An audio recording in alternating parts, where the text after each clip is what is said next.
मामा 12टा रात्रि कौन खाइया और खाइए को उपास सोइया मार्केट जाइथिले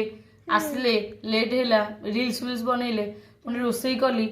बाहर तो प्रबल वर्षा होची देखे भात भात तो दिन में करथिली ता सहित गरम गरम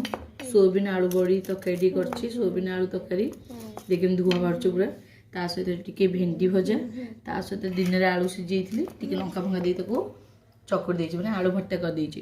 तो वर्तमान होछि खाइबा डेरी न करी बाहर होछि वर्षा पियाज दरकार नहीं तो तरकारी वर्तमान गोलेबा आ गरम गरम बापा रे कि धुआं बाहर को रेटे देख पड़थिबे आ वर्षा एते गरम गरम भल लागे बोलो हाथ पड़ी जाउछ मोलो तरकारी तो निहाती भल हेइथिबो टिके तथापि खाई देबा सुपर लोक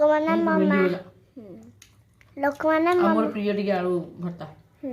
लोक माने मामा खाउछे मामा ओडे कमेंट करबे लाइक कर दे लाइक हां लाइक करबे और तो काहको सोयाबीन बड़ी पसंद मते नियते लाइक माध्यम जणे ना जेते अधिक लाइक है सब जानिबी समस्त पसंद हां दिया आ देई ना खाइ द भाउ सोयाबीन सकाळ उठे जीवा कोडे मोर मीटिंग अछि